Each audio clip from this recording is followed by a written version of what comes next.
Hi, welcome back. We're going to look at more transformations today. Right now we're going to focus on dilations. Remember the last tutorial we looked at translations, which was talking about changing location, moving things around. Now we're looking at dilations. Dilations are basically making things bigger or smaller, zooming or resizing something. Okay, so once again, translation was about moving things around. Okay, changing the location. Now we're looking about changing the size of something. So let's start here and focus on our parabola to start with and see how we can resize or somehow change the shape or size of this. Okay, and that's what's called a dilation. So notice what happens if I do this. I'm going to put a 2 in front of the x squared. And remember, if we put a number in front, that's called remember what that's called? Coefficient, right? So the coefficient is the number in front of the x. Okay, and if I put a 2 in, notice what happened. Okay, with that orange parabola, okay? We're going to focus on the orange parabola.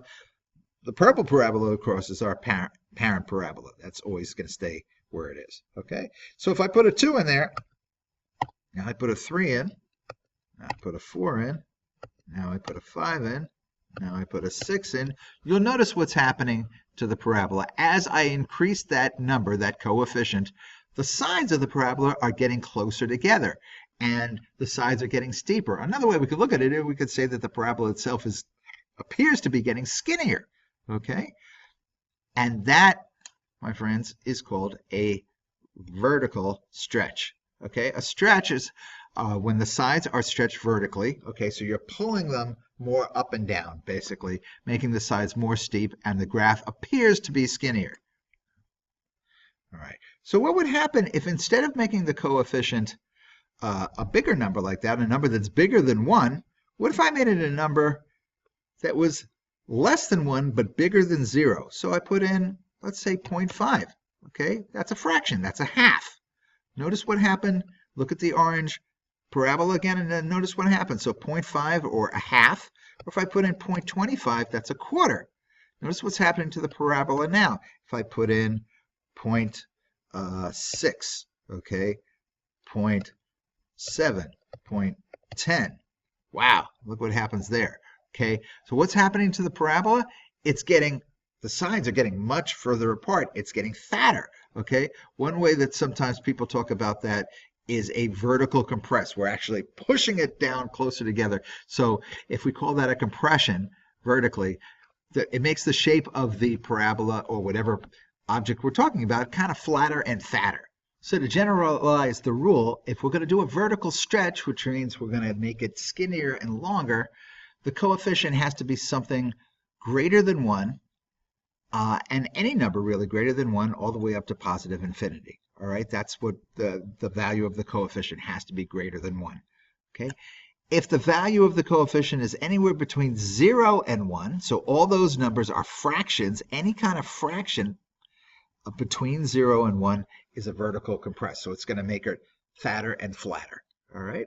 So stretching it, once again, is any number greater than 1. Compressing it is any number between 0 and 1, all the fractions. Now notice we're not talking about anything negative. We're going to get to the negative numbers later on when we look at something else. So if we put this together with what we've already learned about translations, and remember, translation is when you change the location, we move to either north, south, east, or west, or a combination, we can really change the shape of the parabola in multiple ways. So let's say if I add 3 to the back, if I add 3, remember what that's going to do? That's going to send it 3 north, okay? So I sent it north, that's a translation. Now, if I put a 5 in front of it, what's that going to do to the graph? It's going to make it skinnier. Okay, so there's the dilation. The dilation is the coefficient 5, right? That plus 3 in the back is the translation. That plus 3 sent it up 3 units north. The 5 made it skinnier and stretched it.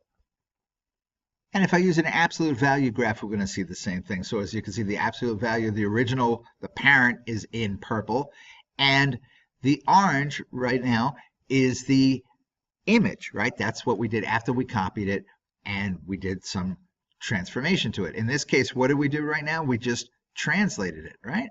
Okay, so we translated it 3 to the east, okay?